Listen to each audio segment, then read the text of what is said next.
Caminar por Estambul es hacerlo sobre el pasado.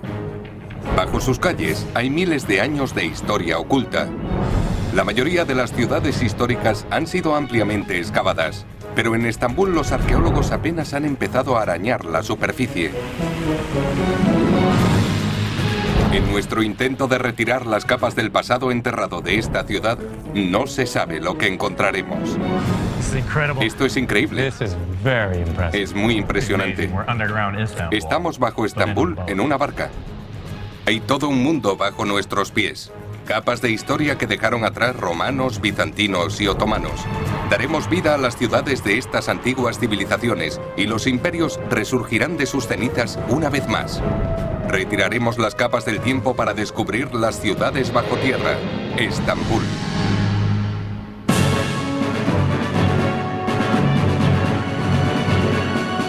Ciudades bajo tierra. Estambul. Ha sido llamada Bizancio, Nueva Roma y Constantinopla. Esta península estratégica se encuentra entre el Mar de Mármara y el Estrecho del Bósforo. Es la única ciudad del mundo que se asienta en dos continentes. Tan excelente posición la hizo el lugar perfecto para el auge, la caída y el resurgimiento de imperios. Soy Eric Geller y estoy en Estambul, Turquía. Durante siglos esta fue la ciudad más poderosa del mundo. Pero cuando se está en la cima, solo se puede bajar. Y eso le sucedió a estos imperios. Si se excava en cualquier parte, se encuentran restos de antiguas civilizaciones. Hay cisternas, bibliotecas, mazmorras, túneles ocultos, ciudades enteras enterradas bajo nuestros pies. Es imposible paralizar la actividad para excavar, pero hay otros modos de explorar el subsuelo. Hoy Estambul forma parte de la moderna República de Turquía y sus 11 millones de habitantes conforman un crisol de las culturas que dejaron los antiguos imperios. En todas partes, el pasado choca con el presente. Los taxis pasan ante Santa Sofía, la iglesia bizantina de 1500 años de antigüedad. Las parejas pasean junto a los milenarios muros romanos y los turistas fotografían la mezquita azul otomana de 400 años de antigüedad. En la mayoría de las ciudades eso sería todo, pero en Estambul solo es el principio.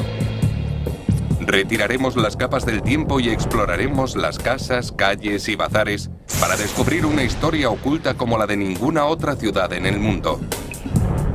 Y no me refiero a una catacumba o un túnel. Estamos caminando sobre ciudades enteras, apiladas como ladrillos. Cada estrato histórico está enterrado bajo el siguiente. La ciudad nació en el siglo VII a.C. como una pequeña aldea griega de pescadores llamada Bizancio. 200 años después entró a formar parte del Imperio Romano y en el 330 de nuestra era fue rebautizada como Constantinopla, después de que el emperador Constantino trasladara la capital al este. Había nacido el Imperio Romano Oriental, posteriormente conocido como Bizantino. Durante más de 1000 años los bizantinos prosperaron aquí, hasta que en 1453 Constantinopla fue conquistada por los otomanos, convirtiéndose en Estambul. Casi 500 años después de eso nació la moderna República de Turquía. Durante 27 siglos consecutivos, estas civilizaciones, griegos, romanos y turcos, construyeron palacios, estadios, termas, calzadas, y todos intentaban mejorar lo anterior. Cada vez que la ciudad era destruida, la siguiente generación la reconstruía sobre las ruinas, añadiendo su propia capa, y en algunos casos elevando el nivel del suelo más de 12 metros. Pero, ¿cómo puede asentarse una mezquita otomana sobre un antiguo palacio romano? ¿Y por qué un edificio de apartamentos no se hunde en la cisterna romana que hay debajo? Mi búsqueda de respuestas comienza hace casi 1700 años, cuando Estambul era la nueva capital del Imperio Romano. Durante siglos, la excelente localización de la ciudad la convirtió en objeto de deseo de todo el mundo. Los romanos lo sabían y se dispusieron a defender su nueva capital. Construyeron murallas impenetrables y protegieron sus puertos, y encontraron un modo de preservar su recurso principal, el agua potable. Todo empezó aquí.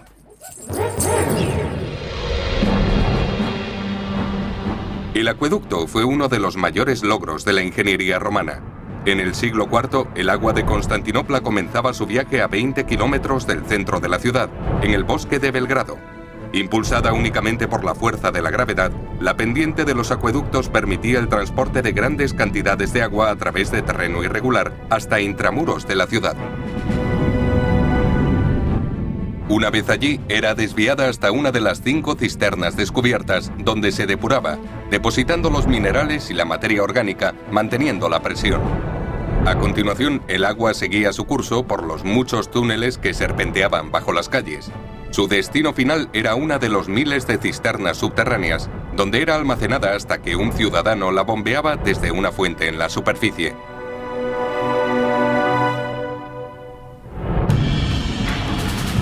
Me reuní con el guía histórico Bora Servas en la Plaza Sultanahmet. ¿Bora? Hola Eric, ¿cómo estás? Iba a mostrarme la mayor cisterna subterránea de la ciudad. Muchos piensan que el mismísimo emperador se abastecía de ella. En un minuto no podrás creer lo que ven tus ojos. Es algo totalmente diferente a lo que has visto arriba. Se conoce como cisterna de la basílica, pero los turcos la llaman Yerebatan Sarayı, palacio hundido, y eso es exactamente lo que parecía. Esto es asombroso. Es enorme. Es muy grande. Nadie podría imaginar que bajo la plaza haya esto. Hay restaurantes ahí. Justo encima. Y hay un parque. Incluso una comisaría. Esto es enorme. Y estamos a punto de ver una zona de más de 900 metros cuadrados. Es la mayor cisterna subterránea construida por los romanos en esta ciudad. El emperador Justiniano fue el responsable de la construcción de esta cisterna en el siglo VI. También levantó la cercana Santa Sofía, y con él murió el paganismo y floreció el cristianismo. Durante sus 43 años de reinado, consiguió reclamar el imperio occidental, reformar la ley romana y reconstruir gran parte de Constantinopla. Ahora, la cisterna de la basílica es una de las mayores construcciones romanas que se conservan en el mundo. Mide 140 metros de largo y 70 de ancho. El techo está soportado por 336 columnas de mármol separadas entre sí unos 5 metros. La cisterna era la clave de la supervivencia del imperio.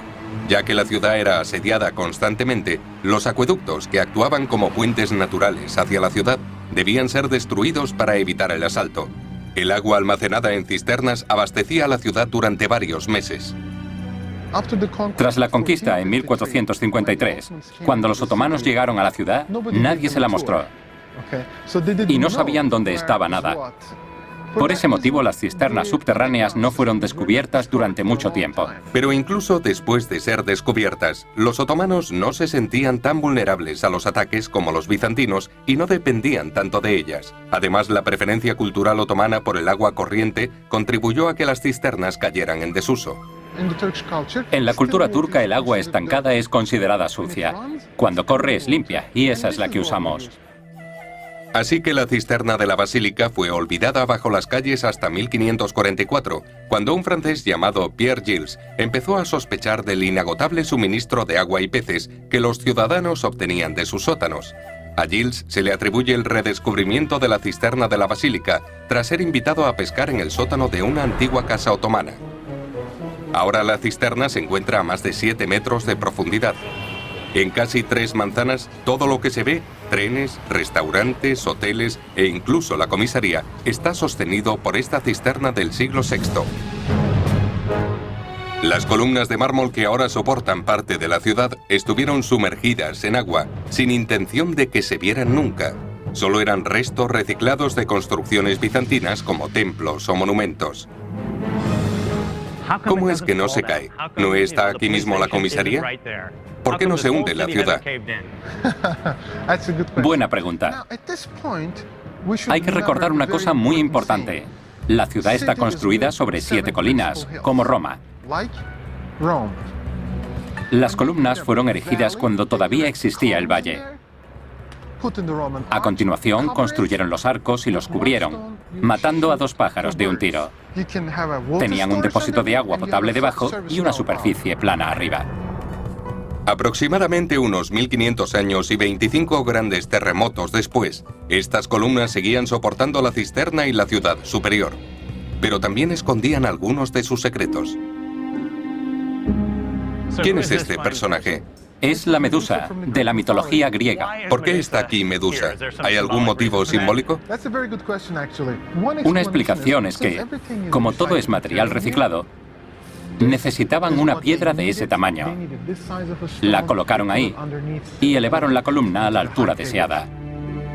Pero en Estambul siempre hay otros motivos. Otra explicación es que corría el año 532. El emperador cristiano Justiniano estaba construyendo Santa Sofía al otro lado de la calle, la mayor iglesia edificada en el Imperio Romano. Era una persona muy religiosa y colocando a Medusa, un símbolo pagano, bajo la columna y en posición invertida, como si estuviese ahogándose en el agua, transmitía el mensaje de que las creencias paganas eran inútiles. Entonces aquí no solo almacenaban agua, sino que intentaban ocultar el pasado enterrando el paganismo en el fondo de la cisterna. No lo habría explicado mejor. Estambul ha sido llamada la ciudad de las cisternas, y aunque la de la basílica es la mayor de todas, solo es uno de los cientos de antiguos huecos olvidados bajo las calles. Yo diría que la mayoría de la gente ignora que tiene cisternas bajo sus casas y viven sobre una herencia de 1500 años sin saberlo. Nakash se encuentra en el casco antiguo de la ciudad y está especializada en alfombras turcas, cerámica y joyería. Pero su verdadero tesoro se encuentra bajo la tienda. El propietario Cengiz Korkmaz accedió a mostrármelo. ¿Se siente la humedad? Esta es nuestra cisterna, Eric. Impresionante. ¿No es preciosa?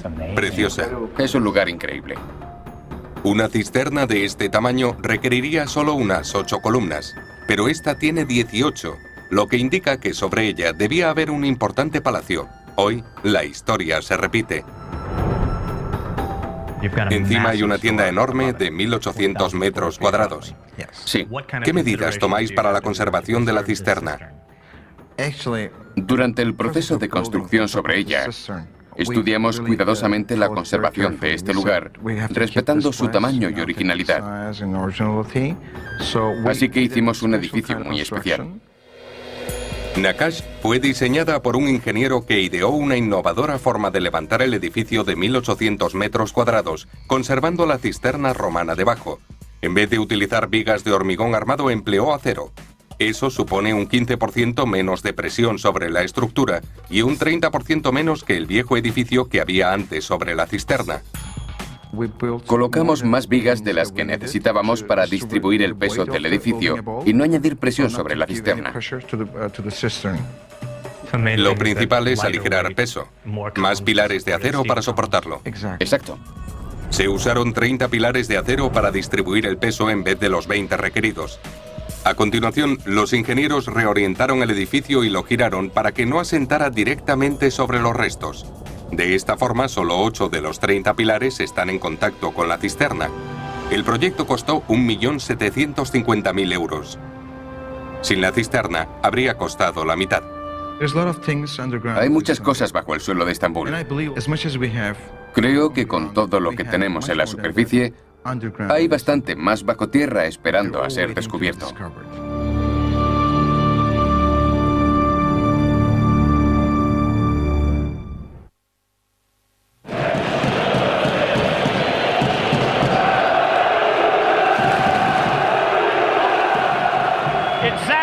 Es noche de sábado en Estambul y aquí es donde hay que estar.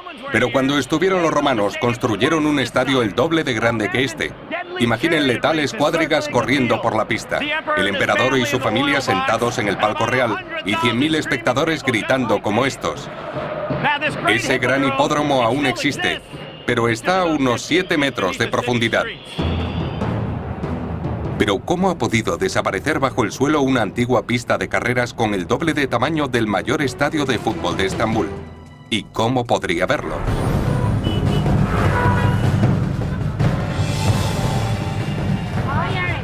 Me reuní con Chimén Filiz Pasha, una guía histórica en la bulliciosa plaza de Sultanahmet, en el casco antiguo de la ciudad.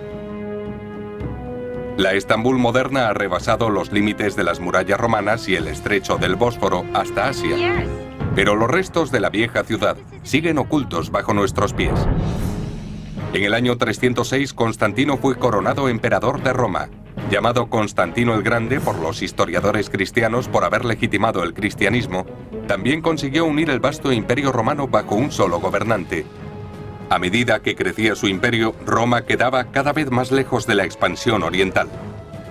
Por ello, en el 324 después de Cristo, Constantino decidió trasladar la capital a una ciudad estratégica llamada Bizancio y posteriormente Constantinopla. Poco después, las provincias del Imperio Romano Occidental, incluida Roma, cayeron en manos de los bárbaros. En el 330, el Imperio Romano, con Constantinopla como capital, pasó a ser conocido como el Imperio Romano Oriental, después llamado Bizantino. La decisión de Constantino cambió el curso de la historia, convirtiendo a Constantinopla en el lugar más poderoso de la tierra. El palacio, el hipódromo y la iglesia de Santa Sofía eran los tres edificios más importantes del imperio. El trío estaba situado en la plaza por la que estábamos paseando. Hoy, Santa Sofía es el único de los tres que aún se conserva, sobre el suelo. El hipódromo original se construyó en el 203 por el emperador romano Séptimo Severo, pero en el 324 Constantino lo reformó y amplió para rivalizar con el Circo Máximo de Roma. Añadió más gradas suficientes para albergar a 100.000 espectadores y amplió la pista con forma de U hasta 400 metros de longitud y 76 de anchura, un estadio del tamaño de 5 campos de fútbol. Decoró la spina central o mediana con monumentos traídos de regiones de todo el imperio. Esos monumentos eran un reflejo del poder de Roma, pero también servían para tapar la vista a los espectadores. A propósito, el hecho de que las cuadrigas aparecieran y desaparecieran tras la mediana mientras recorrían la pista añadía suspense al espectáculo. Pero el hipódromo no solo servía para la diversión, también era el lugar en el que los ciudadanos se enfrentaban a su emperador, lo que a menudo terminaba en violentas revueltas. Tras una carrera de cuadrigas en el 532, los manifestantes iniciaron una insurrección contra el gobierno del emperador Justiniano. Tras 5 días de protestas, entre 30.000 y 50.000 personas fueron ejecutadas. El infame suceso recibió el nombre de Revuelta de Nicá, y se dice que los cuerpos de las víctimas están enterrados en el hipódromo. Huesos de bizantinos, gradas... No hay excavadoras que puedan sacar los restos a la luz, por lo que nadie sabe con seguridad qué hay bajo el pavimento actual. Pero 3 monumentos supervivientes de la espina del hipódromo sirven de indicadores para determinar cuánto ha cambiado el nivel del suelo en 1700 años. Si miras hacia abajo, puedes ver el nivel original de la espina, a unos 4,5 metros de profundidad. Pero Chimén me dijo que antes de intentar bajar debería subir para comprender la evolución del hipódromo. Conseguí un permiso especial para subir a uno de los 6 minaretes o torres de la fabulosa Mezquita Azul, el mirador más alto de la ciudad. Los otomanos tardaron 7 años en construir esta representativa mezquita terminada en 1616. Se cree que fue construida sobre las ruinas de las gradas del hipódromo y el palco del emperador. Estamos subiendo 135 escalones. Nunca pensé que subiría un minarete. Esto está un poco oscuro. Es increíble. Ha valido la pena subir aquí. Se puede apreciar la silueta del hipódromo. Desde la Fuente Verde, la calle sigue el curso de lo que era la pista de carreras. Rodea el obelisco y el edificio hasta aquí, desde donde habríamos podido ver las carreras de cuadrigas y las otras celebraciones del hipódromo. Debía ser enorme. Pero el paso de caballos corriendo por la pista hasta taxis 4,5 metros por encima no ocurrió de la noche a la mañana. La tradición del hipódromo provenía de los griegos paganos y en una ciudad llena de influencias cristianas y musulmanas no sorprende que acabara bajo tierra. El hipódromo fue durante 1000 años el centro del Imperio Romano. También era importante para los bizantinos, pero de un modo diferente. Porque según la religión pagana, el hombre vive en la tierra, en esta vida, y en la cristiana es solo un lugar de sufrimiento. Si uno quiere ser un buen creyente, no puede tener tiempo para la diversión. Puede que los piadosos bizantinos no tuvieran tiempo para divertirse en el hipódromo, pero había otro grupo religioso que silenció las gradas para siempre. En 1204, los soldados de la Cuarta Cruzada traspasaron las murallas, y la ciudad cristiana más rica del mundo fue saqueada hasta el extremo. Los cruzados destruyeron casi todo, incluido el hipódromo. Robaron 4 caballos de bronce del siglo V que había en él y se los llevaron a Venecia. Durante siglos han estado en la fachada de la famosa Catedral de San Marcos. Cuando los otomanos conquistaron Estambul en 1453, el gran hipódromo estaba en ruinas. El Imperio Otomano también dio mucha importancia a este lugar. Era el centro de la ciudad. Por eso construyeron sus hermosos edificios alrededor. Gran parte del terreno elevado que vemos hoy se formó por la acumulación de tierra y escombros procedentes de la construcción de la Mezquita Azul, justo encima de la antigua pista de carreras. Las obras de otros edificios otomanos provocaron el mismo efecto, así que bajo el suelo de la plaza podría ver la pista del hipódromo. Pero a solo unos minutos, en el fondo de un valle natural, Chimène iba a enseñarme la única parte del hipódromo que aún se mantiene en pie. Recibe el nombre de Esfendone. Eso es el Esfendone. Es el muro exterior del hipódromo. La curva de la pista con un graderío se llama Esfendone. Actualmente, sobre el Esfendone, hay una capa más reciente del pasado de la ciudad, el Instituto Técnico Sultanahmet. Esto es un muro del hipódromo del siglo III, y es tan sólido que forma parte del edificio del instituto. La ingeniería romana era excelente. El Esfendone soportaba el instituto y parte de la plaza de Sultanahmet. Además, era lo único que me impedía acceder al antiguo hipódromo.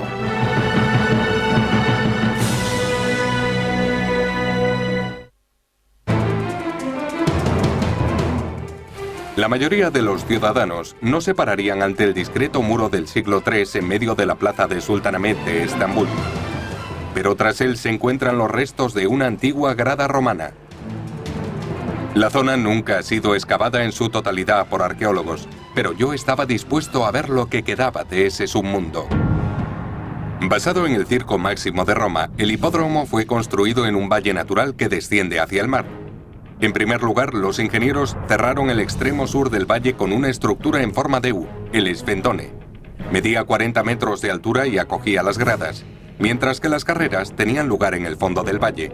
A pesar de que la pista era plana, el suelo estaba inclinado hacia el Esfendone, creando una especie de cámara entre el final de la pista y el inicio del Esfendone.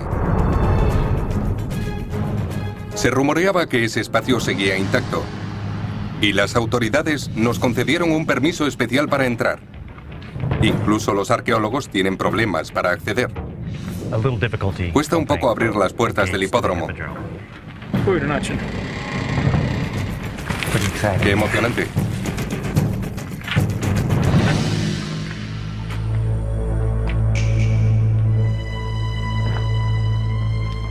Tenemos algunos amigos aquí abajo. Parecen escarabajos o algo así.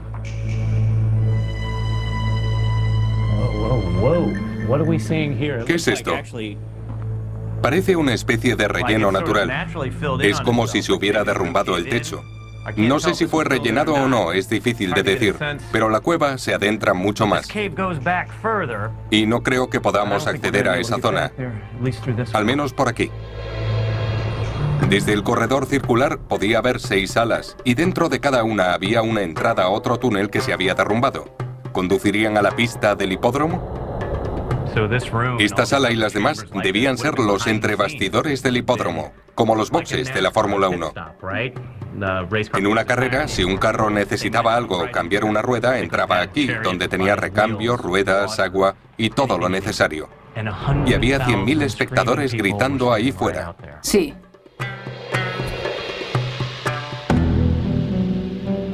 Veo escalones. ¿Oyes eso? ¿Podemos entrar en esa zona? He oído algo correteando. Ten cuidado, Eric. Intento tenerlo. Parece que hay unos 10 o 12 metros desde aquí. Y la mampostería parece impecable. Tenía que serlo si debía aguantar unos 1600 años. No puedo seguir bajando porque parece que está inundado. Creo que he llegado al final del camino. El agua me impedía seguir explorando el hipódromo. ¿O no? Hassan, encantado. Hassan Oral es un espeleólogo urbano que ha navegado por túneles secretos y canales ocultos bajo la ciudad. Coge uno de los botes. Así que solo nos hace falta una balsa de goma. ¿Sí?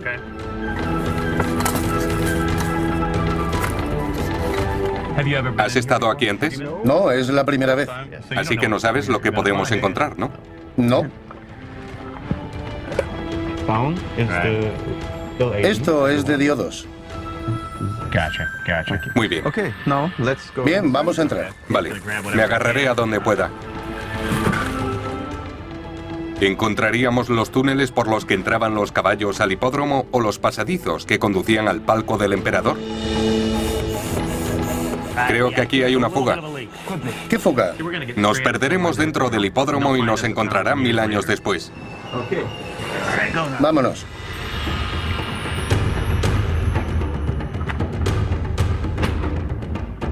¿Qué te parece? Supongo que tendré que ir a gatas. ¿Sí? De rodillas es lo mejor. ¿Me das un remo? Aquí lo tienes. Esto es impresionante. Estamos debajo de Estambul en un bote. Y vamos remando por el hipódromo. Obviamente hay filtraciones de las calles. Huele a heces. No sé qué hay aquí, pero no es agradable. Esto era antes el centro de la ciudad.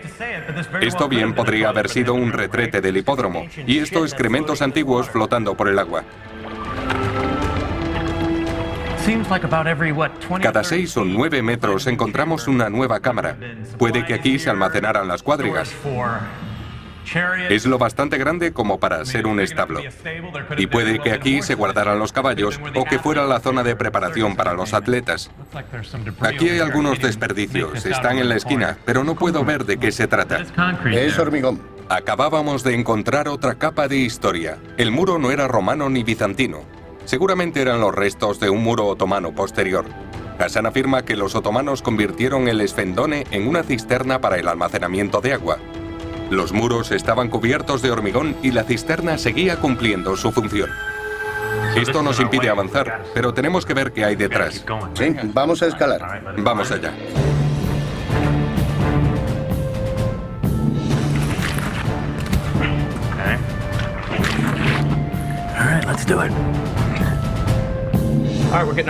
Echemos un primer vistazo.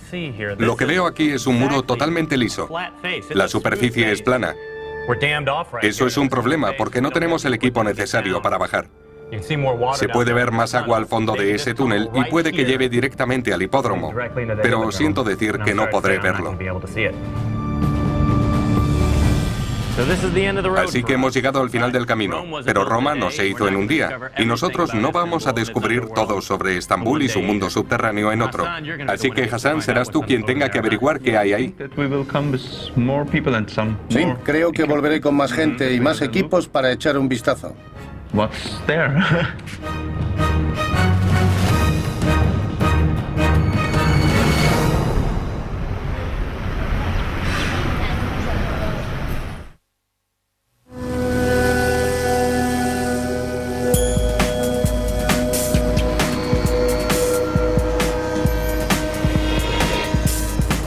Hoy conocemos a esta ciudad como Estambul, pero hace casi 1700 años era Constantinopla, la que el emperador Constantino escogió como nueva capital del Imperio Romano.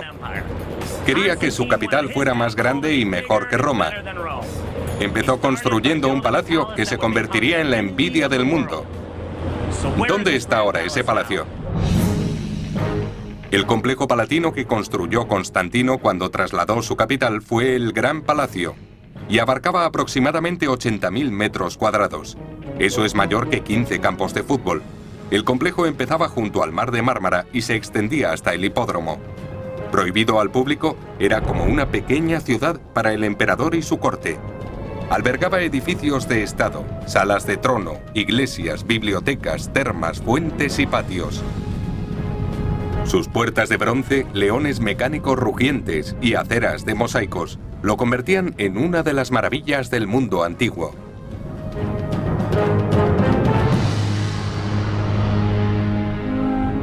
Pero al final del Imperio bizantino, la familia real abandonó toda esta grandeza por un palacio mucho más pequeño del interior, una medida bastante discutida. Nadie sabe exactamente por qué, pero esta decisión fue el comienzo del declive del famoso Gran Palacio de Constantino. Cuando la Cuarta Cruzada saqueó la ciudad en 1204, se dice que los soldados vivieron en las ruinas del palacio que ayudaron a descubrir, e incluso almacenaron su botín en él. Los otomanos conquistaron la ciudad en 1453 y empezaron a reconstruir la zona para cubrir sus necesidades reciclando los materiales que había. Enseguida los muros del palacio se convirtieron en paredes de casas otomanas. Después de 470 años de gobierno otomano, el Gran Palacio desapareció bajo el suelo, pero no fue olvidado. En 1912, un incendio arrasó la plaza de Sultanahmet, destruyendo cientos de hogares. Cuando se retiraron los escombros, el Gran Palacio de Constantino resurgió de sus cenizas. Habían encontrado la antigua sede imperial, y yo estaba a punto de verla con mis propios ojos. El fuego ayudó a desenterrar patios del palacio del siglo IV y uno de los mejores ejemplos de mosaicos del mundo, una obra de arte encargada por el emperador Justiniano 200 años después de que Constantino construyera el palacio imperial. Permanecieron ocultos bajo las casas durante siglos. Este gran mosaico era una alfombra para los emperadores. Por él caminaron hasta el hipódromo u otras partes del palacio. Casi se puede ver al emperador Justiniano andando por aquí. Dada su belleza, se puede imaginar lo grandioso que debía ser el palacio. Casi se puede ver al emperador Justiniano andando por aquí, solo que él lo habría hecho sobre el mosaico. Los mosaicos adornaban un peristilo real o un patio cerrado rodeado de columnas. Formaba parte del enorme complejo del Gran Palacio. Actualmente se pueden ver solo 250 metros cuadrados, una octava parte de su extensión. Pero hace 1500 años, los mosaicos habrían abarcado unos 1800 metros cuadrados, lo que supone entre 75 y 80 millones de piezas hechas a mano.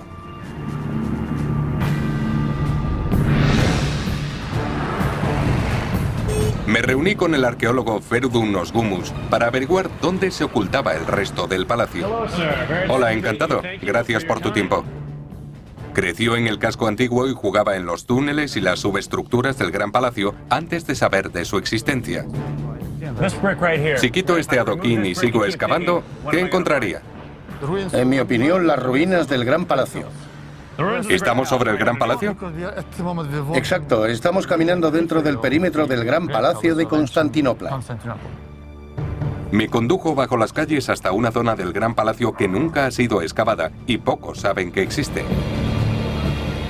La tienda de alfombras Asia Minor no parece muy distinta a otras del barrio, pero bajo su patio, los propietarios encontraron un acceso.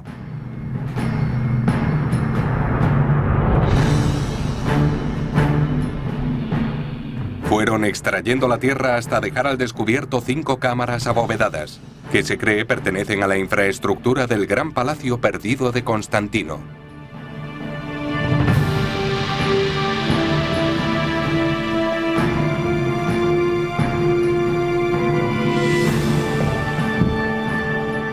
Es impresionante. Hay muchas cámaras como estas en Estambul. Nos encontrábamos en la infraestructura o sótano del Gran Palacio. Se cree que el Salón del Trono, donde el emperador recibía a sus invitados, estaba justo sobre nuestras cabezas. Al parecer, los bizantinos enterraban animales salvajes aquí abajo. Los cruzados vivieron en estas mismas salas y los otomanos las utilizaron como prisión. Veo que buscas algo en esta sala, como si quisieras encajar las piezas de un puzzle. Los ladrillos dicen mucho sobre la construcción. Aquí hay 2 tipos diferentes. Esa es una. Es más antigua y probablemente data del siglo IV, de la época de Constantino el Grande. Y esta otra es del siglo VI. El grosor de los ladrillos es de 6 o 7 centímetros, las medidas típicas utilizadas en los siglos V y VI. Se trataba de un muro otomano que cerraba un túnel que estuvo soportado por un arco romano, posteriormente reforzado por un arco bizantino, lo que indica que 3 imperios diferentes hicieron uso de un mismo espacio. Parece que más allá hay otro arco que lleva a otra sala. Sí, hay otra llena de escombros. 100%, yeah, another one full of debris like that. Look at Mira eso. Y estos pasadizos quizá fueran del palacio hasta Santa Sofía o el hipódromo, porque no está muy lejos. Sí, estamos cerca. Entonces, ¿podría llevar al hipódromo? ¿Podría? Eso significa que casi todas las tiendas y edificios del barrio se asentaban sobre una parte de la infraestructura del palacio. Podría haber vías de escape bajo un hotel cercano. Un restaurante podría estar encima del camino que seguían los animales exóticos hasta el hipódromo. Y los taxis podrían estar circulando sobre una de las antiguas bibliotecas. Esto parece una cámara de enterramiento. Es un nicho abovedado. Se trata de un resto de arqueología bizantina. Una tumba de tipo Arcosolium. ¿Podría haber sido una tumba? Sí, una tumba de alguien importante. Sin un estudio adecuado, Feridun dice que no hay modo de asegurar si es una tumba, pero su mera existencia contribuye al misterio de esta ciudad subterránea.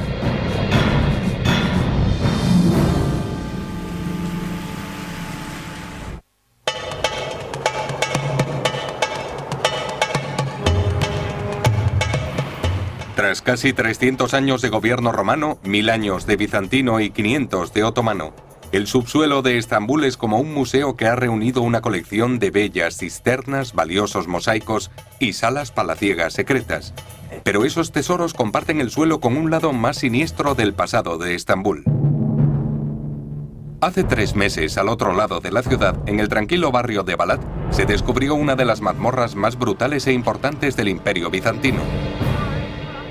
El guía Ali Pasha y el arqueólogo jefe Shirin Akinja accedieron a mostrarme la mazmorra de Anemas del siglo XII, donde la forma de tortura más común era quemar los ojos a los prisioneros.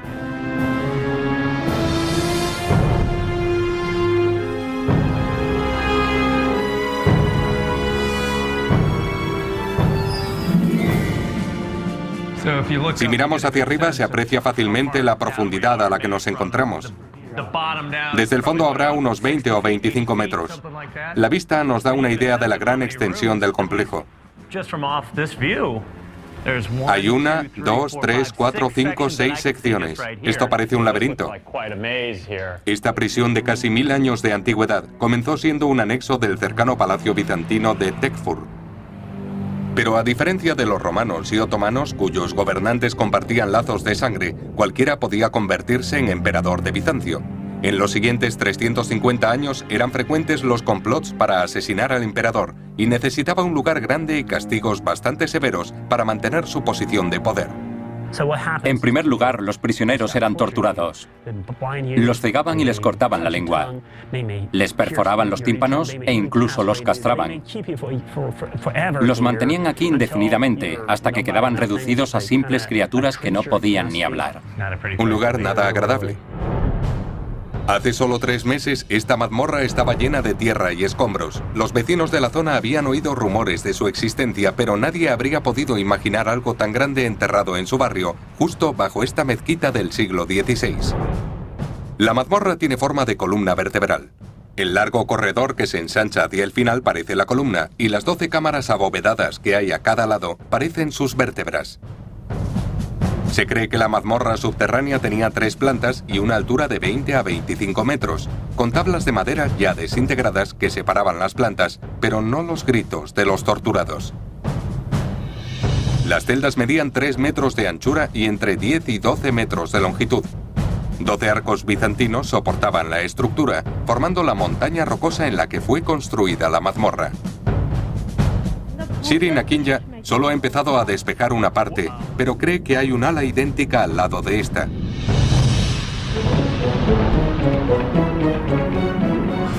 Pero, ¿qué más hay enterrado bajo Estambul? Un problema de tráfico sirvió de catalizador para el descubrimiento. ¿Cómo estás? Muchas gracias. Murat Öztürk dirige uno de los proyectos de transporte público más ambiciosos del mundo. El proyecto Marmaray, de 1.800 millones de euros, añadirá 320 kilómetros de túneles al horadado suelo de Estambul. El resultado será la tercera red de metro más grande de Europa, y se espera que descongestione el tráfico de la ciudad en un 40%. Ozturk me conduce a unos 30 metros bajo tierra, el equivalente a un edificio de 10 plantas, hasta las entrañas del metro de Estambul. Estamos construyendo un mundo por el que podrán moverse a la vez 7 u 8 millones de personas bajo la ciudad. Pero ¿cómo hacerlo sin afectar al pasado? La respuesta es excavar a mayor profundidad. Algunos de los estratos culturales más ricos de la ciudad fueron dejados por los bizantinos y los otomanos y se encuentran entre 2 y 20 metros bajo el nivel de la calle. Así que el metro debe estar más profundo, a 22 metros o más. Además, un equipo de ingenieros empleó tecnología sonar para determinar dónde había restos enterrados, y el metro se trazó según su localización. En una ciudad como Estambul, uno puede encontrar cualquier cosa, así que tenemos que estar preparados para cualquier sorpresa. Entonces, si os encontráis con alguna antigüedad, ¿cambiáis de dirección? Si lo que encontramos es demasiado grande, cambiamos la dirección. Para evitarlo, equipos de hasta 80 arqueólogos trabajan rápidamente para extraer todo lo posible del trazado del metro. En Estambul, los arqueólogos son nuestros colaboradores y el principal apoyo en los lugares de construcción. En las obras en la zona de Yenikapi, a pocos kilómetros de aquí, aún no han comenzado las excavaciones oficiales, pero los arqueólogos trabajan contrarreloj para recuperar uno de los mayores descubrimientos de las obras del metro, un hallazgo totalmente inesperado. El doctor Jemal Pulak de la Universidad A&M de Texas vino a colaborar. El motivo principal por el que he venido es que encontraron 2 barcos. Llegué hace 2 meses y desde entonces hemos encontrado 3 más. Puede que mañana tengamos media docena. El doctor Pulak es un arqueólogo submarino especializado en naufragios antiguos. Y aunque Yenikapi se encuentra a más de 250 metros del mar, antiguamente formó parte del gran puerto bizantino. Descendimos 4 metros y retrocedimos 1000 años en la historia bizantina, hasta el nivel del mar del siglo XI. Nos encontramos en el fondo del puerto bizantino de finales del siglo X y principios del XI. Hace 1000 años estaríamos nadando aquí. Así es. Jemal dice que una tormenta provocó el hundimiento de este mercante del siglo XI. El muelle se asentaba sobre el lecho marino e inmediatamente fue cubierto por una capa protectora de arena. En cuanto un barco se hundía, quedaba cubierto, y aunque sus propietarios lo hubieran buscado, no lo habrían encontrado. Sin embargo, con el tiempo el puerto se convirtió en una marisma que acabó secándose, y la ciudad ocupó el terreno, al principio con jardines y luego con edificios. Así que desde el siglo XVI en adelante esa zona ha estado habitada, y la gente que vivía en ella no tenía ni idea de que fue parte del mar, y había pecios debajo. Al tratarse de un barco descubierto por casualidad en medio de la ciudad, al hacer las obras del metro, puede que tengamos un eslabón perdido entre los antiguos métodos de construcción naval y los utilizados hoy. Y este es tan solo uno de los miles o millones de objetos que podemos encontrar bajo Estambul. Así es. Asombroso. 27 siglos, 3 imperios, una península histórica. La tierra está saturada, y la menor abertura, incluso un hueco en el sótano, puede ser la entrada a una de las muchas capas inexploradas del subsuelo de Estambul. Un constante juego de las adivinanzas para arqueólogos, ingenieros y arquitectos, ya que en esta ciudad el juego nunca acaba. Avancemos 2000 años hacia el futuro, cuando la ciudad vuelva a ampliar su metro o excave el terreno para construir un nuevo hotel. A pocos metros de profundidad de su estrato actual se toparán con el siglo XXI. ¿Qué será lo que dejemos enterrado?